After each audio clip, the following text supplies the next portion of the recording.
नमस्कार दोस्तों, कैसे हैं आप लोग। उम्मीद करता हूँ खुश होंगे, मज़े में होंगे। तो दोस्तों, जैसा कि आप जानते हैं, मैं इस चैनल पर लेकर आता हूँ नए नए ऑडियो बुक्स जो होते हैं कॉमिक्स से, नॉवल से और स्टोरीज से। अगर आपको ऐसे कंटेंट पसंद है तो प्लीज़ मेरे वीडियोज़ को लाइक करें और चैनल को सब्सक्राइब करें, क्योंकि मैं ऐसे कंटेंट लाता रहता हूँ। तो चलिए दोस्तों, इसी नोट पर आज की वीडियो शुरू करते हैं। आज की वीडियो में मैं आपको सुनाने वाला हूँ कत्ल का सुराग नॉवल का पार्ट 3। इसके बाकी के 2 पार्ट्स आप ऑलरेडी सुन चुके हैं, और अगर आपने नहीं सुने तो उनके लिंक्स आपको ऊपर आई बटन से मिल जाएंगे। तो चलिए दोस्तों, ज़्यादा देरी ना करते हुए शुरू करते हैं कत्ल का सुराग नॉवल का पार्ट 3। बुरे काम के बुरे नतीजे। Shut up. यस बॉस, तुमने तो पुलिस के सामने मेरा नाम नहीं लिया ना? नहीं लिया, लेकिन हीरा का एक्सपेंसिव लाइफस्टाइल पुलिस की खास पड़ताल में है। उनके सामने अहम तरीन सवाल यही है कि एक कैबरे डांसर वैसा कीमती रहन सहन कैसे अफोर्ड कर सकती थी।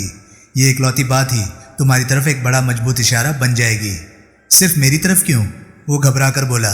मैं क्या उसका इकलौता यार था? औरों की तरफ भी, कौशिक, पचौरी और अस्थाना की तरफ तो यकीनन। और तुम्हारी तरफ? मैं तुम लोगों जैसा धन कुबेर नहीं, होता भी तो तुम लोगों की तरह औरत पर पैसा ना लुटाता। कोहली, तेरी ये होलियर देन काऊ वाली नीयत अच्छी नहीं। मैंने लापरवाही से कंधे झटकाए। वो कई क्षण खामोश रहा और फिर आतुर भाव से बोला, तुमने पुलिस के सामने मेरा नाम तो नहीं लिया था? किस सिलसिले में? किसी भी सिलसिले में। मसलन तुमने उन्हें यह बताया हो कि तुमने ही हीरा से मुझे इंट्रोड्यूस कराया था? नहीं, मैंने ऐसा कुछ नहीं बताया था। अलबत्ता पुलिस ने मेरे से सवाल जरूर किया था कि क्या मैं हीरा के किन्हीं और मेल फ्रेंड्स को जानता था। मैंने यही जवाब दिया था कि मैं किसी को नहीं जानता था। ओह, उसने राहत की सांस ली। यानी कि तुमने मेरा ही नहीं, किसी और का भी नाम नहीं लिया? फिलहाल तो नहीं लिया, लेकिन मैं ये समझने की मूर्खता नहीं कर सकता कि पुलिस ने मेरा पीछा छोड़ दिया है। पुलिस फिर मुझे तलब कर सकती है और अपना सवाल पहले से कहीं ज़्यादा सख्ती से पूछ सकती है। तब तुम सबका नाम ले दोगे? तुम खामखा हल्कान हो रहे हो। बैक्टर, पुलिस को मेरी मदद के बिना भी तुम सब लोगों की पोल पट्टी मालूम हो सकती है। इस सिलसिले में वो मेरे से किसी ओरिजिनल जानकारी की उम्मीद नहीं करने वाली। अलबत्ता हासिल जानकारी की तस्दीक वो ज़रूर करना चाहेंगे मेरे से। एक बात बताओ, अगर मैं पुलिस को कोई नावा पत्ता चढ़ा दूं तो क्या वो मेरा नाम उछालने से बाज आ जाएंगे? आम हालात में ये हथियार कारगर साबित हो सकता था, लेकिन मौजूदा हालात में आम नहीं। क्या मतलब? बदकिस्मती से हीरा के कत्ल की तफ्तीश पुलिस का एक उच्च अधिकारी कर रहा है, जो काम अमूमन सब इंस्पेक्टर करता है या बड़ी हद इंस्पेक्टर करता है। इस केस में वो काम एसीपी कर रहा है, और एसीपी एक तो नौजवान है और इस ओहदे पर सीधा भर्ती हुआ है। ओह, सो रिश्वत इज आउट बॉस। ओह, वो कुछ क्षण सोचता रहा और फिर बोला, तुम कोई ऐसा जुगाड़ कर सकते हो कि मेरा नाम इस केस में ना लपेटा जाए? मैंने इनकार में सिर हिलाया। मैं तुम्हारी फीस भरूंगा। मैंने फिर इनकार में सिर हिलाया। कोशिश तो कर सकते हो? हाँ, कोशिश तो कर सकता हूँ। तो वही करो यार। ठीक है। उसने जेब से 100 की नोटों की एक गड्डी निकाली और उसे मेरे सामने मेज पर रखता हुआ बोला, ऑन अकाउंट फिलहाल। चलेगा, मैं संतोषपूर्ण स्वर में बोला। बाद में जो भी कहोगे दूंगा। चलेगा। अब एक बात बताओ। 2 पूछो। अब तो तुम मेरे क्लाइंट हो। अखबार में छपा है कि मौका वारदात से हीरा के तमाम निजी कागजात चोरी चले गए हैं। ये बात पुलिस ने कैसे जानी? उसकी राइटिंग टेबल के 3 खाली दराज से जानी, जिनका ताला जबरन खोला गया था। ओह, फिर तो चोरी गए कागजात में मेरे वाली चिट्ठियां भी हो सकती है। बिल्कुल हो सकती है। फिर वो चिट्ठियां पुलिस के हाथ तो नहीं पड़ी ना? जाहिर है। That's good. वो चैन की मीलों लंबी सांस लेकर बोला, अभी इतने निश्चिंत होकर मत दिखाओ बॉस। उन चिट्ठियों का बेजा इस्तेमाल उन चिट्ठियों का चोर भी कर सकता है। यानी कि वो फिर घबरा गया। वो मुझे ब्लैकमेल कर सकता है? हाँ, लेकिन पुलिस के मुकाबले में उससे निपटना आसान होगा। मुझे पता कैसे लगेगा वो शख्स कौन है? वो खुद बताएगा। उसकी तुम्हें ब्लैकमेल करने की नीयत होगी तो तुम्हारे से संपर्क तो उसे करना पड़ेगा ना। जब ऐसी नौबत आए तो मुझे खबर करना। फिर देखना ये पंजाबी पुत्र क्या क्या और क्या करता है। गुड। वो उठ खड़ा हुआ। मैं चलता हूँ। मैंने सहमति में सिर हिलाया। कोहली, कोई भी नई बात हो मुझे फौरन खबर करना। ज़रूर। अपने क्लाइंट को हालात से डे टू डे बेसिस पर खबरदार रखना मेरा फ़र्ज़ है। वो चला गया। अमरीश कौशिक होटल विक्रम की 4थी मंजिल पर स्थित एक स्वीट में स्थापित था। मैं वहाँ पहुँचा तो मैंने उसे बेडरूम में अधलेटा सा पड़ा पाया। पलंग पर ही एक ट्रे पड़ी थी, जिस पर एक वेट 69 की बोतल, एक सोडा साइफान और एक आइस बकेट रखी थी। उसके एक हाथ में विस्की का ग्लास था और दूसरे में एक ताज़ा सुलगाया सिगरेट था। उसका चेहरा तमतमाया हुआ था और आंखें लाल थी। पता नहीं कब से वो विस्की पी रहा था। पलंग के करीब फर्श पर उस रोज का इवनिंग न्यूज़ पड़ा था। आ कोहली, मुझे देखकर वो नशे में थरथराती आवाज़ में बोला, आ बैठ। मेरे स्वागत में उसने उठकर सीधा होने का उपक्रम किया, लेकिन कामयाब ना हो सका। उसका मोटा ठिकना जिस्म वापस तकिए पर ढेर हो गया। मैं उसके सामने एक कुर्सी पर बैठ गया। ड्रिंक बना ले अपने लिए और मेरे साथ चीयर्स बोल। ग्लास उधर साइड टेबल पर से उठा ले। आदेशानुसार मैंने अपने लिए ड्रिंक तैयार किया और उसके साथ चीयर्स बोला। खबर। फिर मैंने फर्श पर पड़े अखबार की ओर इशारा किया। अखबार में ही पढ़ी या वैसे ही लग गई थी? अखबार में ही पढ़ी, वो बोला। पढ़ते ही तबीयत खुश हो गई। सेलिब्रेट कर रहे हो? बिल्कुल, क्यों ना करूं। इतने बड़े जंजाल से पीछा जो छूट गया, नहीं? हाँ, इवनिंग न्यूज़ के बाजार में आए अभी 1-1.5 घंटे से ज़्यादा नहीं हुआ हो सकता था। तत्काल ही वो बोतल खोल के बैठ गया होता तो भी वो इतने थोड़े वक्फे में इतना ज़्यादा टुन नहीं हो सकता था जितना कि वो दिखाई दे रहा था। वो तो कई घंटों से पी रहा मालूम होता था। अब अगर वो हीरा की मौत की सेलिब्रेशन में पी रहा था तो कई घंटे पहले अखबार पढ़े बिना उसे वो खबर कैसे लग सकती थी? कोहली, वो प्रशंसात्मक स्वर में बोला, तूने तो कमाल ही कर दिया। मैंने कमाल कर दिया? कौन सा कमाल कर दिया मैंने? अरे, मैंने तो तुझे हीरा से सिर्फ मेरा पीछा छुड़वा देने के लिए कहा था। तूने तो उससे सबका ही पीछा छुड़वा दिया। भाई वाह, बहुत दिलेर पट्टा निकला तू तो। तेरे से जो 4 लाख रुपए का वादा मैंने किया था, वो रकम अब हम सबको शेयर करनी चाहिए। मैं सबसे 1-1 लाख रुपया मांगूंगा। 1 लाख मैं खुद दूंगा, लेकिन तू फिक्र ना कर कोहली, तुझे पूरे 4 लाख रुपए ही मिलेंगे। तुझे वही रकम मिलेगी जिसका मैंने तेरे से वादा किया था।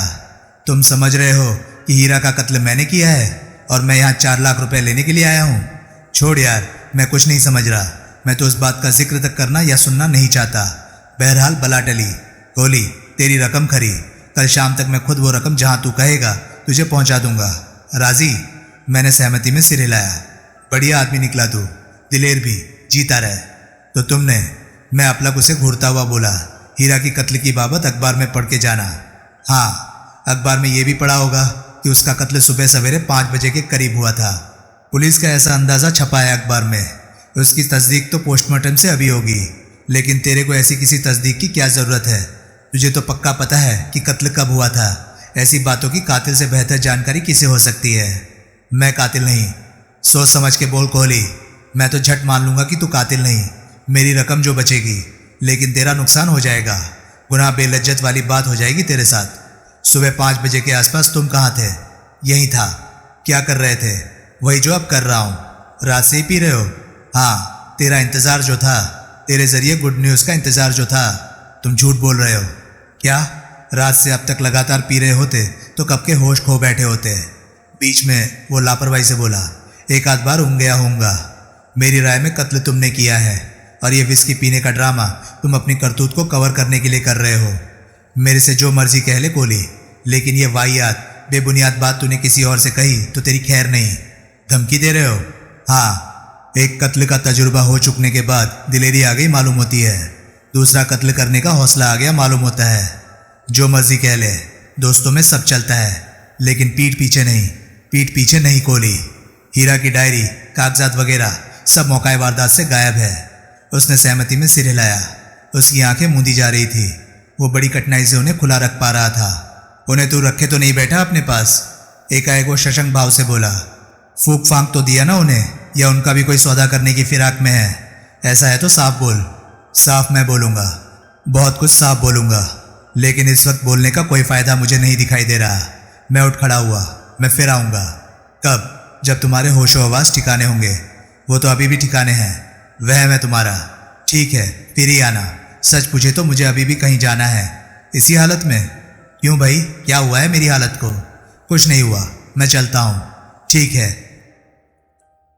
मैं लाजपत नगर पहुंचा। मुझे पहले से ही मालूम था कि वहाँ की हीरो सिनेमा के करीब की एक इमारत के टॉप फ्लोर पर एक 1.5 कमरे के फ्लैट में रूबी गोमेज अकेली रहती थी। वहाँ इमारत की सीढ़ियाँ इस प्रकार की थी कि उसके बाहर से ही सीधे टॉप फ्लोर पर पहुँचा जा सकता था।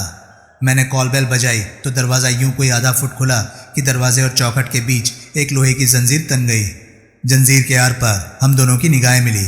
मैंने देखा कि उस घड़ी भी वो वही पोशाक पहने थी जिसमें मैंने उसे सुबह फार्म हाउस में देखा था।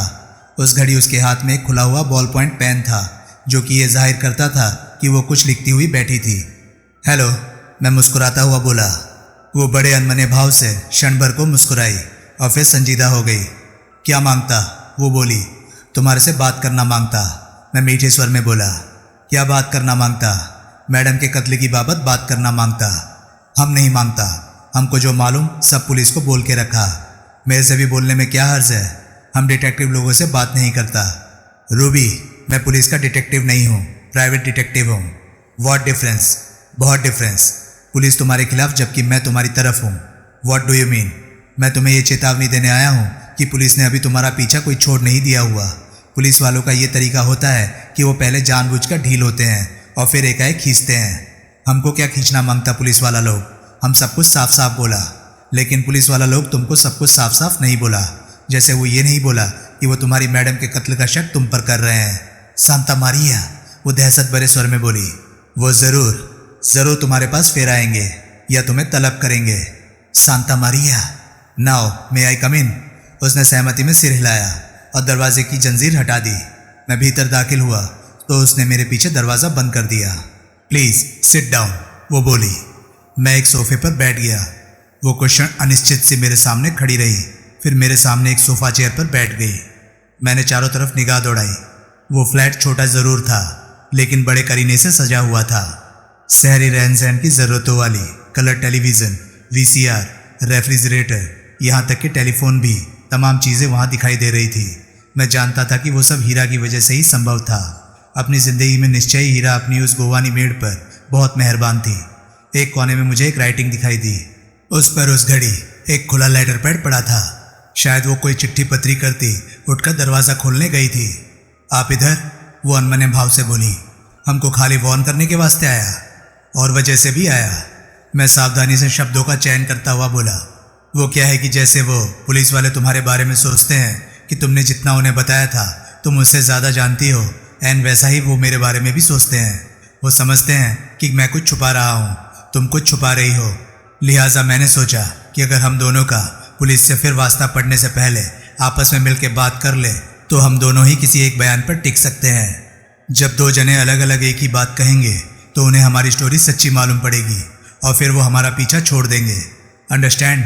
उसका सिर तो सहमति में हिला, लेकिन उसके चेहरे पर ऐसे भाव ना आए जैसे कि वो मेरी बात समझ रही हो। फिर कातिल तुमसे भी खौफजदा होगा।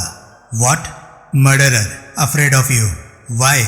हीरा तुम्हें अपनी मेड नहीं सहेली समझती थी, बल्कि बहन समझती थी। तुम उसकी हर बात में राजदार समझी जाती थी।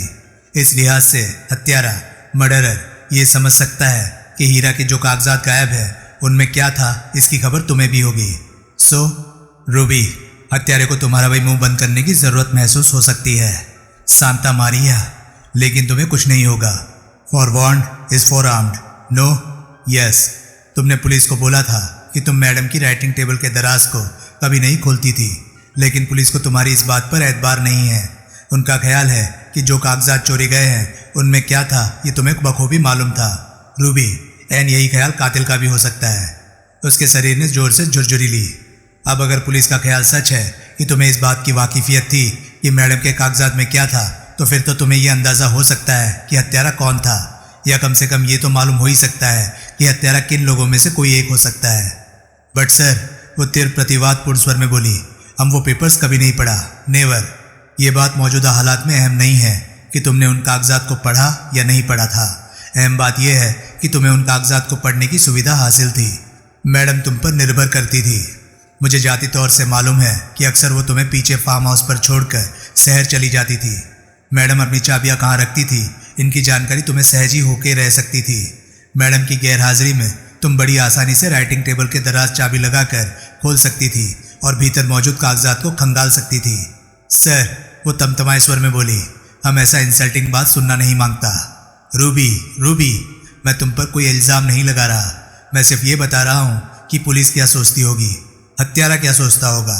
हम मरना नहीं मांगता। कौन मरना मांगता है? बूढ़ा बीमार शख्स मरना नहीं मांगता। तुम तो माशाअल्लाह जवान हो, हसीन हो। हम क्या करें?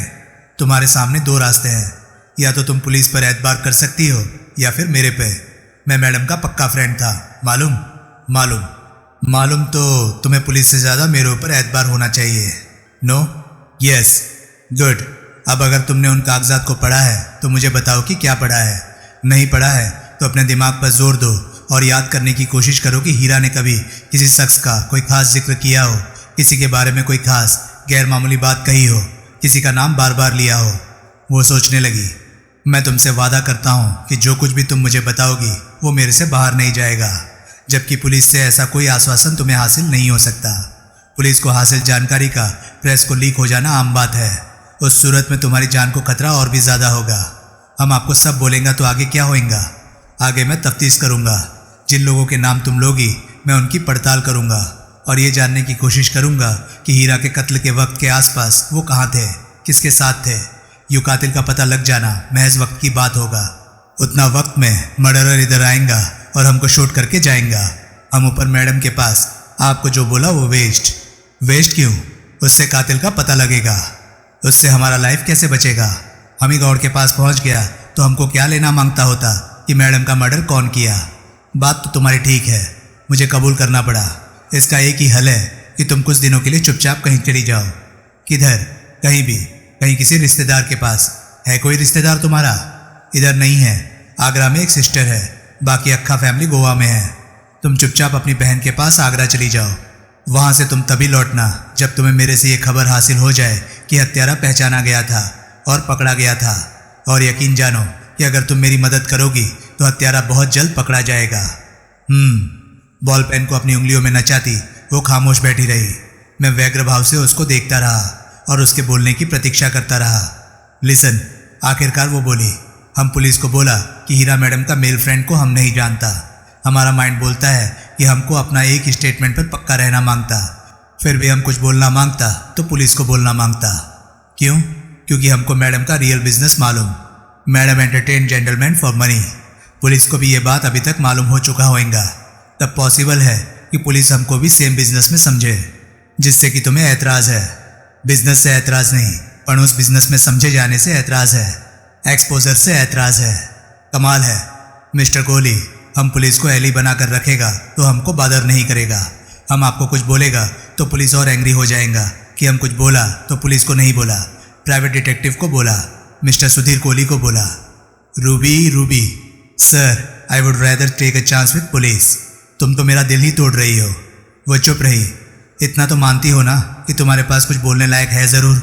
आई एक्सपेक्ट नथिंग, वो दृढ़ स्वर में बोली। लेकिन सर प्लीज़ लीव। हम आगरा लेटर डालना मांगता है। हम अपनी सिस्टर को लेटर फिनिश करना मांगता है। वो एकाएक उठकर खड़ी हो गई। बड़े अनिच्छापूर्ण भाव से मैं भी उठा। शाम को क्या कर रही हो? फिर मैं आशापूर्ण स्वर में बोला। काय वास्ते पूछता आप? वो बोली, अगर डिनर मेरे साथ हो जाए तो। सॉरी, अभी हमको मैडम का डेथ का मातम होता, जो कि आपको भी होना मांगता। कैसा फ्रेंड था आप मैडम का? तुम तो मुझे बेइज्जत कर रही हो। वो खामोश रही। ठीक है, मैंने जेब से अपना एक विजिटिंग कार्ड निकाल कर उसकी तरफ बढ़ाया। उसने कार्ड को थामने की कोशिश न की तो मैंने उसे उसके सामने सेंटर टेबल पर डाल दिया। इस पर मेरा नाम, पता और टेलीफोन नंबर दर्ज है। इरादा बदल जाए तो फ़ोन करना। उसने सहमति से सिर हिलाया। मैं विक्रम होटल वापस पहुंचा। हाउस टेलीफोन से मैंने कौशिक के स्वीट में फ़ोन किया। कोई जवाब न मिला। मैंने फ़ोन रख दिया और रिसेप्शन पर पहुंचा। वहाँ रिसेप्शन क्लर्क उस घड़ी होटल के किसी तभी वहाँ पहुंचे मेहमान को बुक करने में व्यस्त था। मैंने पीछे की बोर्ड पर निगाह डाली तो पाया कि कौशिक के स्वीट की चाबी वहाँ मौजूद नहीं थी। इसका क्या मतलब था? उसने कहा तो था कि उसने कहीं जाना था, लेकिन अगर वो गया था तो क्या चाबी रिसेप्शन पर जमा कराने की जगह अपने साथ ले गया था, या वो होटल में कहीं मौजूद था? वो बात मुझे जची। मैंने होटल की उन तमाम जगहों पर झांकना शुरू किया जहाँ की कौशिक हो सकता था। वो मुझे कॉफ़ी शॉप में मिला।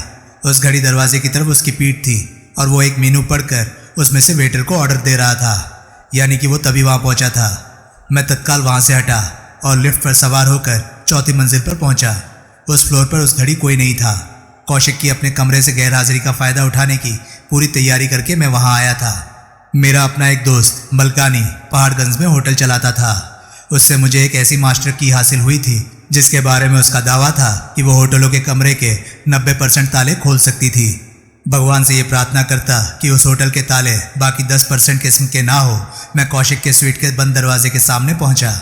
मैंने एक बार गलियारे में दाएं बाएं निगाह दौड़ाई और फिर चाबी के छेद में मास्टर की डाली। ताला पहली कोशिश में खुल गया। मैं चुपचाप भीतर दाखिल हुआ। अपने पीछे मैंने दरवाज़ा बंद कर लिया और फुर्ती से वहाँ की भरपूर तलाशी लेने के काम में जुट गया। मुझे निराशा ही हाथ लगी। मेरे फ्लैट से चोरी गए कागजात वाला भूरा लिफाफा वहाँ नहीं था, लेकिन इसका मतलब ये नहीं था कि कौशिक निर्दोष था। हाथ में आते ही उसने वो कागजात नष्ट कर दिए हो सकते थे, या उसने वो कागजात छुपाने के लिए अपने होटल से स्वीट के अलावा कोई और ठिकाना चुना था। अगर कौशिक हत्यारा था तो समझ में आने वाली बात यह थी कि हाथ आते ही वो कागजात को नष्ट कर देता, लेकिन शायद ऐसा उसने तत्काल ना किया हो। शायद वो ये जानने को उत्सुक हो उठा हो कि उसकी तरह और कौन कौन लोग हीरा से फंसे हुए थे, कैसे फंसे हुए थे। बहरहाल मेरे हाथ वहाँ से कुछ नहीं लगा था। विक्रम होटल से ITO तक का लंबा रास्ता तय करके मैं वापस पुलिस हेडक्वार्टर पहुंचा। मुझे वहाँ इंस्पेक्टर यादव से मिलने की कोई उम्मीद नहीं थी, लेकिन वहाँ उसका रावत या कृपाल सिंह जैसा कोई मातहत पुलिसिया भी मिल जाता तो मुझे मालूम हो सकता था कि यादव के साथ आखिर क्या हादसा गुजरा था। मुझे यादव ही मिला। वो अपने कमरे में मौजूद था और अपनी मेज की दराजों में से कुछ सामान निकालकर एक ब्रीफकेस में भर रहा था। उसने सिर उठाकर मेरी तरफ देखा तो मुझे उसके चेहरे पर मुर्दनी साफ दिखाई दी। कैसे आए? वो बोला। तुम्हीं से मिलने आया था। मैं बोला। तुम्हारी बाबत कुछ सुना था, यकीन नहीं हुआ था, इसलिए तुमसे तस्दीक करने चला आया। सुबह से कांटेक्ट की कोशिश कर रहा हूँ मैं। सुबह मैसेज भी छोड़ा था। किसके पास? कोई सब इंस्पेक्टर मकबूल सिंह था। उसने तो मुझे कुछ नहीं बताया। मिला था वो तुम्हें? हाँ, कई बार। मेरी सीट संभालने के सपने जो देख रहा है। यानी कि जो मैंने सुना है वो सच है। क्या सुना है तुमने? तुम सस्पेंड होने वाले हो, यह मकबूल सिंह ने कहा। हाँ। उसकी माँ की? माजरा क्या है? थोड़ी देर खामोश बैठो। खामोश बैठने के लिए मैंने एक सिगरेट सुलगा लिया। फारिग होने में यादव ने 10 मिनट लगाए। गाड़ी लाए हो? उसने पूछा। हाँ। किधर जाओगे? जिधर तुम कहोगे। वैसे किधर जाओगे? घर। ठीक है, मुझे मूलचंद के चौराहे पर उतार देना, लेकिन वो खबर, बातें रास्ते में होंगी। मैंने सहमति में सिर हिलाया और उसके साथ हो लिया। इमारत से निकलकर हम कार पर सवार हो गए। कार को मैंने ग्रेटर कैलाश जाने वाले रास्ते पर डाल दिया। अब बोलो क्या हुआ? मैं बोला। मेरी कंप्लेंट है। किस बात की? रिश्वत खाने की। तुम्हारे दोस्त और क्लाइंट लेखराज मदान से उसकी बीवी मधु को छोड़ने की एवज में 1 लाख रुपए की रिश्वत खाने की। क्या? वो खामोश रहा। शिकायत किसने की? मदान ने? नहीं, मेरे ही एक माथत सिपाही ने। मेटकॉफ रोड पर मकतूल शशिकांत की कोठी पर जब मैं पहुंचा था तो 2 सिपाही मेरे साथ थे, जिन्होंने तुम्हारी राय पर मर्डर वेपन की तलाश में कोठी का कंपाउंड खंगाला था। उनमें से एक चितकबरे चेहरे वाला बड़ी बड़ी मूंछों वाला सिपाही था। याद आया? हाँ, सेवक राम नाम था उसका। उस कमीने ने मेरी शिकायत की है। उसने मुझे लेखराज मदान से लाख रुपए रिश्वत मांगते अपने कानों से सुना था। लेकिन वो तो पुरानी बात है। इतनी पुरानी नहीं है, अभी 2 महीने ही तो हुए हैं मदान के भाई शशिकांत के कत्ल की वारदात को हुए। 2 महीने भी तो कोई कम वक्फा नहीं होता। क्यों खामोश रहा वो इतना अरसा? कहता है बड़े अफसर की बात थी, फुल इंस्पेक्टर की बात थी, इसलिए खौफ खाता रहा था। असल बात क्या है? असल बात यह है कि वो हरामजादा उस रकम में मेरा हिस्सेदार बनना चाहता था। मैंने फटकार दिया तो वो मेरे खिलाफ हो गया। उसने मेरे ACP से शिकायत कर दी। तलवार वैसे ही मेरे से, मेरी कामयाबी से कुड़ता रहा है। मेरे को नीचा दिखाने की नीयत से उसने सेवक राम को गले लगा के उसकी बात सुनी और फिर मेरे गले पड़ गया। एक सुनी सुनाई बात के बिना पर तुम्हारे सिपाही ने तुम्हें मदान से लाख रुपया मांगते सुना हो सकता है, लेकिन लेते देखा तो नहीं हो सकता। वो ठीक है, तभी तो अभी सस्पेंड कर दिया जाने की धमकी ही मिल रही है। सस्पेंड किया नहीं गया हूँ, लेकिन विभागीय इंक्वायरी तो होगी, मदान से भी पूछताछ होगी। तुम उसकी फिक्र ना करो, वो तुम्हारे खिलाफ कोई बयान नहीं देगा, इसकी गारंटी मैं करता हूँ। फिर मेरा कुछ नहीं बिगड़ने वाला। यह अजीब बात नहीं कि तलवार ने तुम्हारा एक इंस्पेक्टर की बात का यकीन करने की जगह सेवक राम का एक सिपाही की बात का यकीन किया। मैंने बोला ना कि मेरा ACP मेरे से कुड़ता है और मुझे नीचा दिखाना चाहता है। क्यों? मैं अपने स्पेशल स्क्वाड के काम को, अपनी नौकरी को इतनी कामयाबी से अंजाम जो दे रहा हूँ, तुम खुद गवाह हो कि मेरा विशेष दस्ता बनाए जाने के बाद से जितने भी कत्ल के केस मुझे सौंपे गए हैं, मैंने सब के सब हल करके दिखाए हैं। यही वजह है कि जिस महकमे में SI से इंस्पेक्टर बनने में 20-20 साल लग जाते हैं, उसमें मैं 5 से भी कम सालों में इंस्पेक्टर बना था। और भी कितने ही मेडल, कितने ही प्रशस्ति पत्र मुझे मिल चुके हैं। अमरजीत ओबराय के कत्ल के केस में जब मैंने ओबराय मोटर्स से चरस और अफीम का मोटा जखीरा पकड़ा था तो खुद कमिश्नर साहब ने मुझे अपने ऑफिस में बुलाकर शाबाशी दी थी।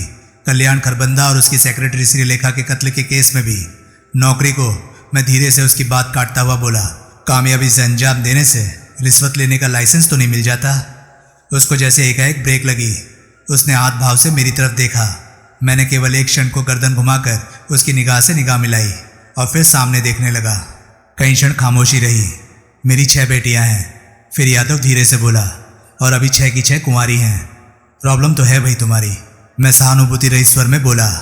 एक गलती मेरे से ये भी हुई, वो बोला, कि जब कभी भी जो कोई रकम भी हाथ आई मैं वो खुद हजम कर गया। मैंने एसीपी को भी हिस्सेदार बनाया होता तो मेरे से पूछताछ की नौबत ही ना आती। उसी ने सेवक राम को डांट के भगा दिया होता। आइंदा ये सबक याद रखना। ये भी कोई कहने की बात है। अब पोजीशन क्या है? अब पोजीशन ये है कि मुझे डेस्क वर्क दिया जा रहा है जिसे करने को मैं तैयार नहीं। अगर मैं सस्पेंड हो गया तो फिर तो सिलसिला लंबा चलेगा। डेस्क वर्क से निजात ना मिली तो मैं लंबी छुट्टी पर चला जाऊंगा, लेकिन डेस्क वर्क नहीं करूंगा। मैं क्या कोई क्लर्क हूँ, मुंशी हूँ? तुम्हारे खिलाफ चार्ज साबित हो गया तो बहुत बुरा होगा। वो चिंतित भाव से बोला, तो नौकरी तो जाएगी ही जाएगी, और भी बुरा हो सकता है। और भी बुरा हो सकने के ख्याल से उसके शरीर ने झुरझुरी ली।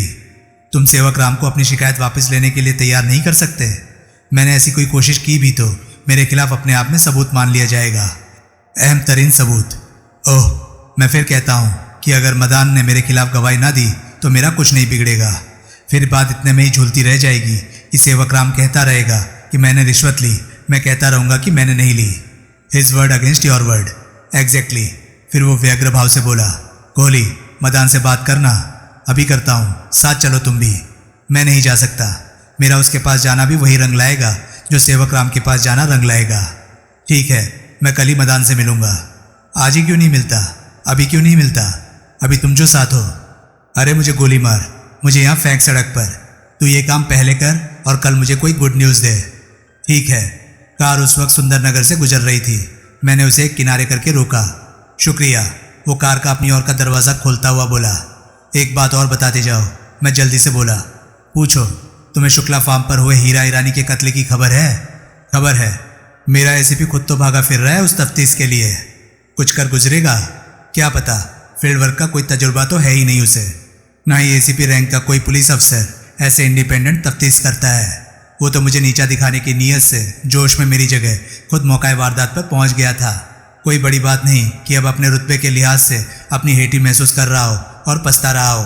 ये भी कोई बड़ी बात नहीं कि वो तफ्तीश को अधर में छोड़कर ही केस को किसी मातहत के जैसे मकबूल सिंह के ही मत्थे मर दे।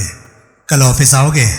जब तक सस्पेंड नहीं हो जाता या मेरी छुट्टी कबूल नहीं हो जाती तब तक तो जाना ही पड़ेगा। बैठोगे कहाँ? अपनी सीट पर। और कहाँ? आज तो वहाँ मकबूल सिंह बैठा था, मालूम है। मैंने जाके उसकी माँ बहन करके उसे कान पकड़ के उठाया था। ठीक है, कल मैं तुम्हें फ़ोन करूँगा। वो एडवांस में मेरा शुक्रगुजार होता कार से उतर गया। मैंने कार को वापस मेटकाफ रोड की ओर दौड़ा दिया। अपने भाई शशिकांत के कत्ल के बाद से लेखराज मदान ने अपना 12 खंबा रोड के होटल वाला पेंट हाउस अपार्टमेंट छोड़ दिया हुआ था और अब वो मेटकाफ रोड पर शशिकांत वाली कोठी में रहता था।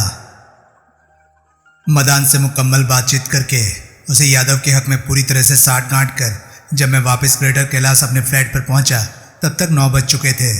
मैं वहाँ घुसा ही था कि फ़ोन की घंटी बजने लगी। मैंने फ़ोन उठाया। रूबी के गोवानी लहजे की वजह से मैंने उसकी आवाज़ फ़ौरन पहचानी। मिस्टर कोहली, वो व्यग्र भाव से बोली। हम रूबी बोलता। आप पहचाना? हाँ पहचाना। मैं संशय और उत्सुकता मिश्रित भाव से बोला, कैसे फ़ोन किया? मिस्टर कोहली, हम मच डेलिब्रेशन के बाद ये नतीजा पर पहुंचा है कि हमको पुलिस पर नहीं आप पर एतबार करना मांगता है। That's very good news. मुझे मालूम था कि तुम्हारा ख्याल बदलेगा। बदला, तभी हम आपको फ़ोन लगाया। अब हम आपको सब बताना मांगता है, एवरीथिंग। आप अभी का अभी इधर आना सकता है? इधर किधर? हमारा फ्लैट पर। तुम अपने फ्लैट से बोल रही हो? हाँ, मैं आता हूँ, फ़ौरन आता हूँ। God bless you sir. Line cut गई।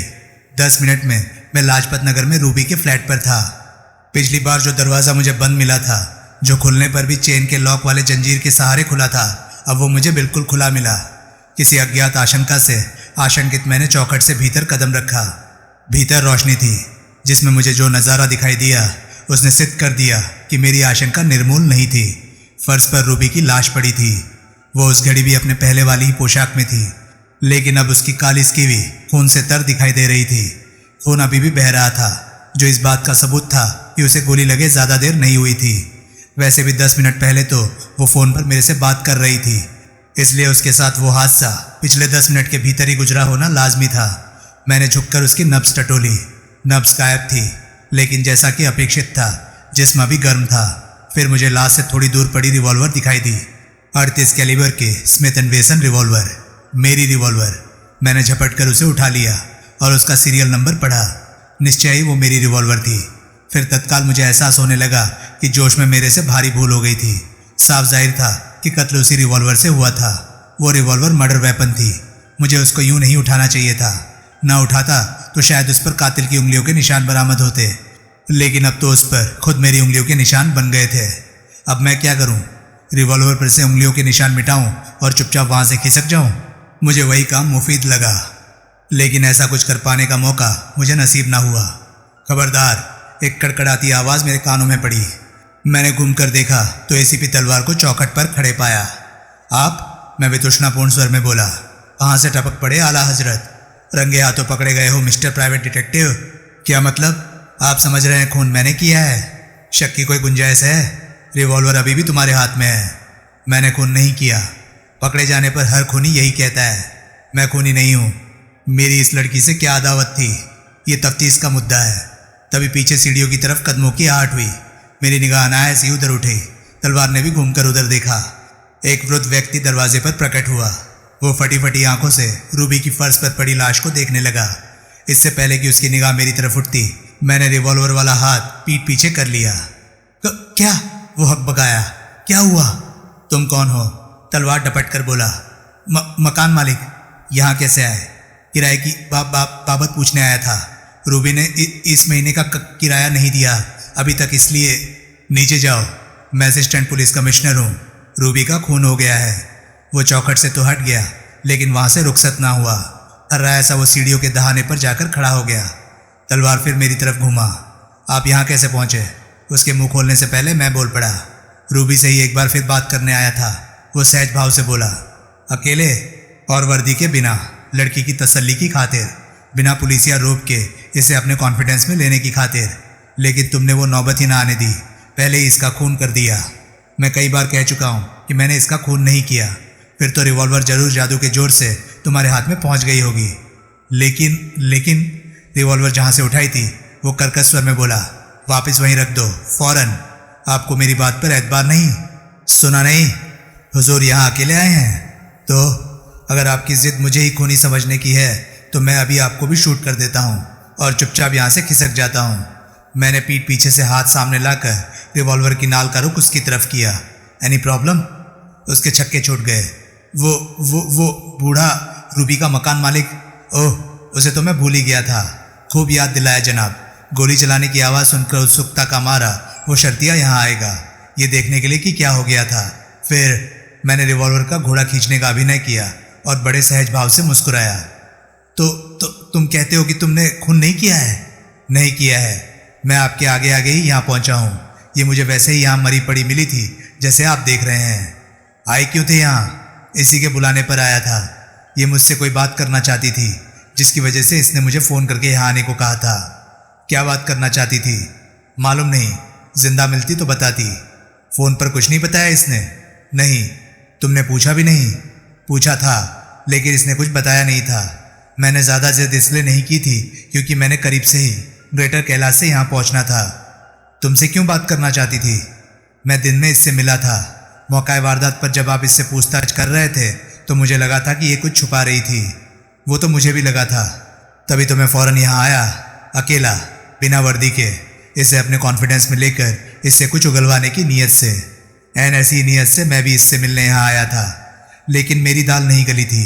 अपनी उम्मीद के खिलाफ मुझे इससे ये जवाब मिला था कि इसका एतबार एक प्राइवेट डिटेक्टिव के मुकाबले में पुलिस में ज़्यादा था।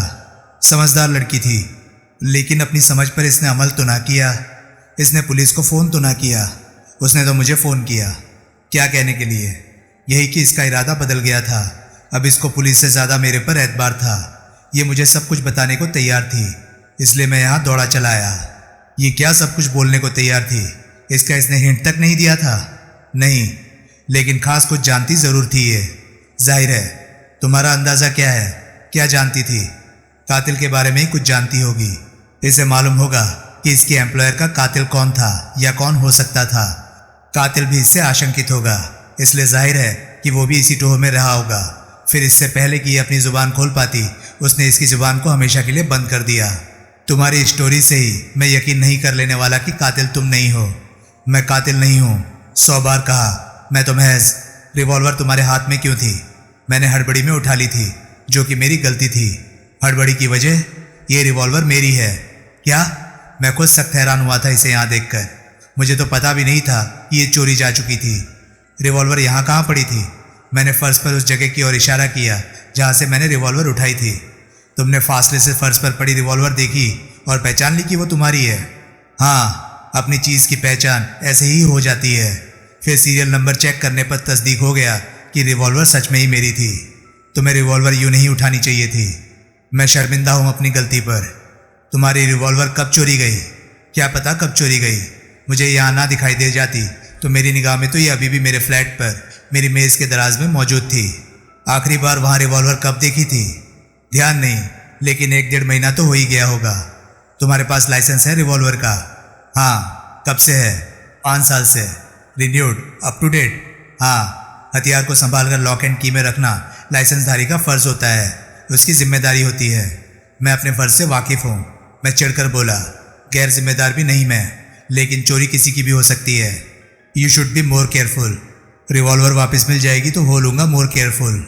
ये तो अब मिलते मिलते ही मिलेगी। ये मर्डर वेपन है, शायद ना भी मिले। ना भी मिले? मैं हैरानी से बोला, क्या मतलब? अगर तुम कातिल साबित हुए तो रिवॉल्वर तुम्हें, कातिल को ही कैसे सौंप दी जाएगी? Oh my God! रिवॉल्वर को वापस वहीं रखो जहाँ से उठाया था। मैंने अनिश्चित भाव से उसकी तरफ देखा। जैसा कहा है वैसा करो, वो नम्र स्वर में बोला। धमकी देने में और उस पर अमल करके दिखाने में बहुत फ़र्क होता है।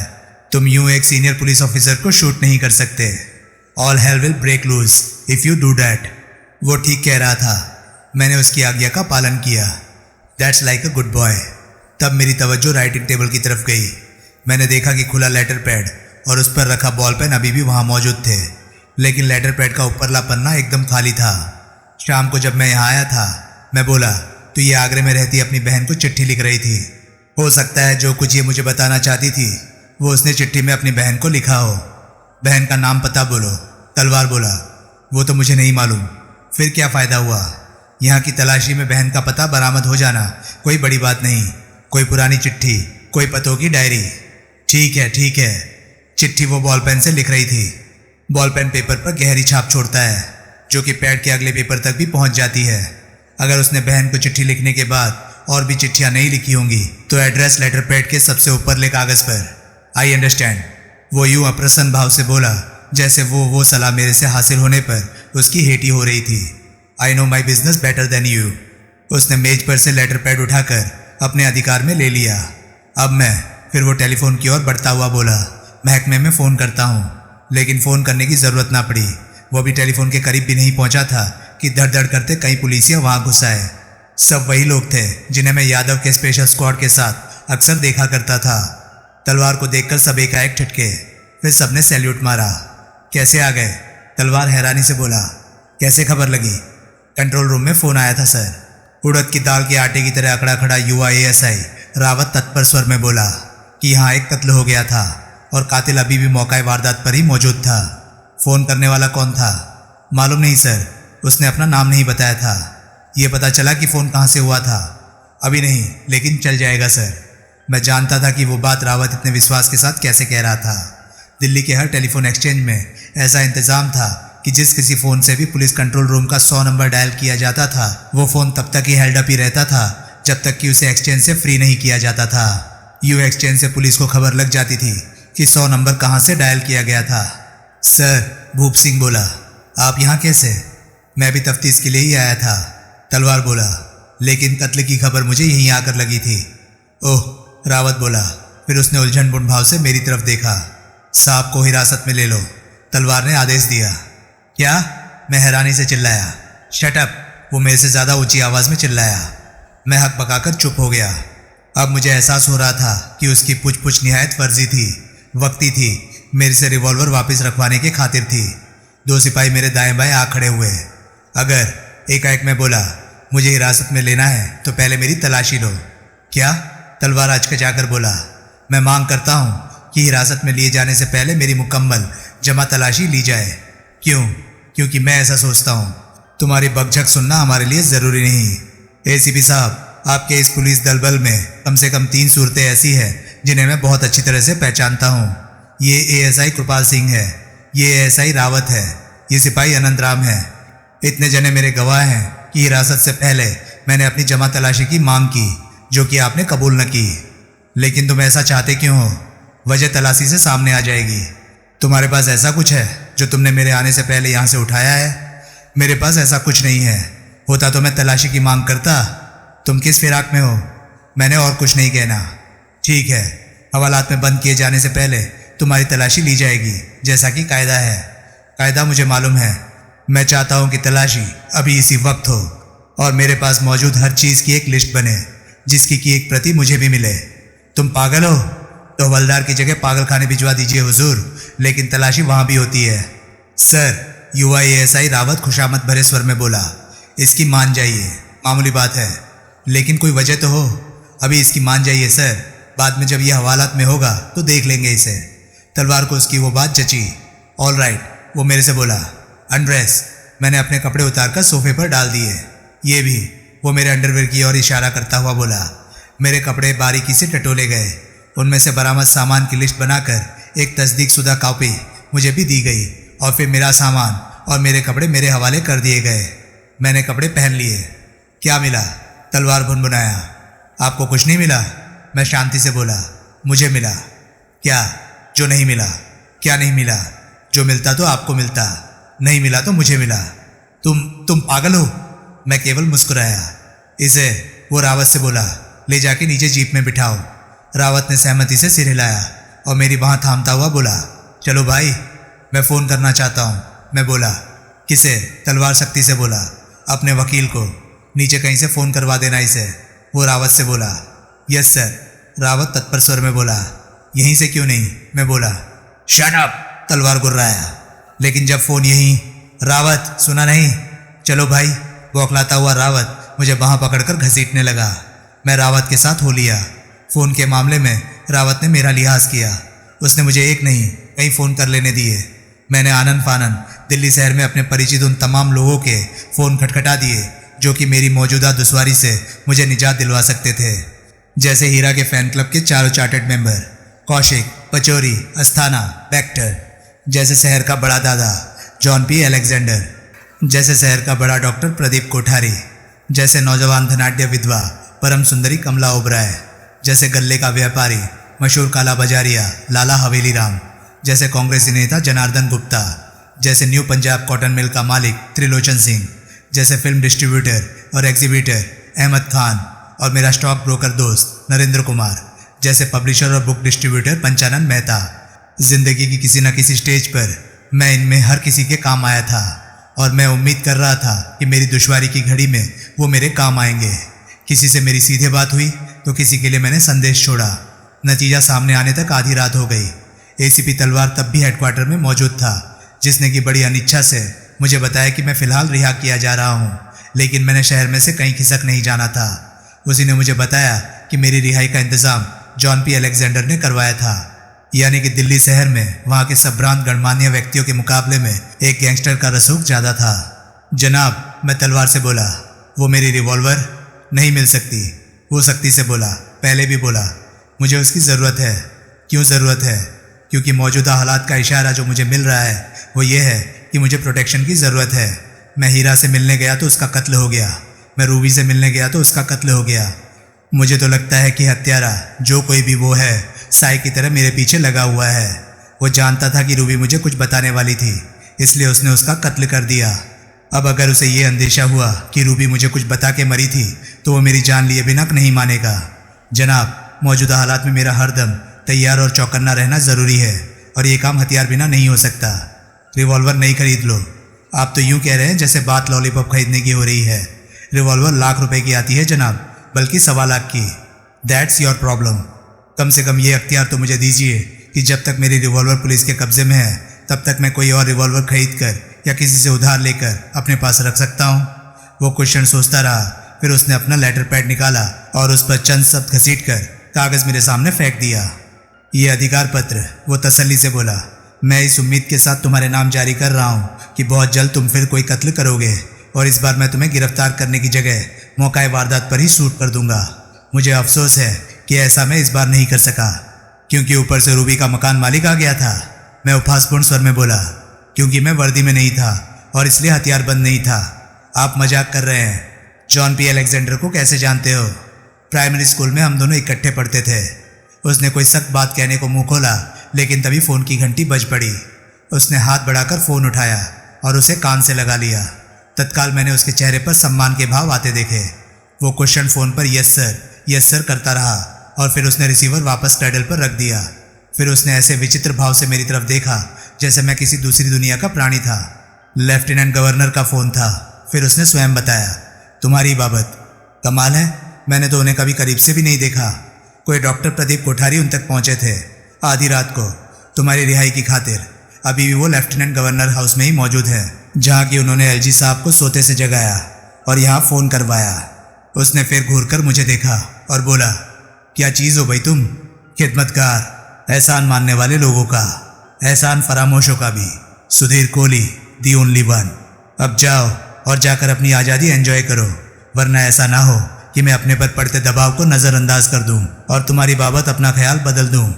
मैं तत्काल उठकर खड़ा हुआ और मैंने बड़ी मुस्तैदी से उसे पुलिसिया सैल्यूट मारा। जाने से पहले एक बात बता के जाओ, वो अप्रसन्न स्वर में बोला। कौन सी बात? जमा तलाशी की इतनी जिद क्यों थी तुम्हारी? कोई खास वजह नहीं थी, सिवाय इसके कि कभी पुलिसियों के बीच नंगे खड़े होने की मेरी बड़ी पुरानी ख्वाहिश थी। तुम ज़रूर पागल हो। Good night sir, rather good morning sir, उसने जवाब न दिया। तो दोस्तों, ये था कत्ल का सुराग नॉवल का तीसरा पार्ट। ये पार्ट आपको कैसा लगा प्लीज़ कमेंट सेक्शन में मुझे ज़रूर बताएं। और हाँ, अगर आपको मेरी वीडियोस पसंद आ रही हैं तो प्लीज़ उन्हें लाइक करें और चैनल को सब्सक्राइब करें, क्योंकि मैं ऐसे कंटेंट लाता रहता हूँ। तो चलिए दोस्तों, मैं मिलता हूँ अब आपसे अगली वीडियो में। तब तक के लिए नमस्कार, गुड बाय, सेफ रहिए, खुश रहिए, मज़े करिए।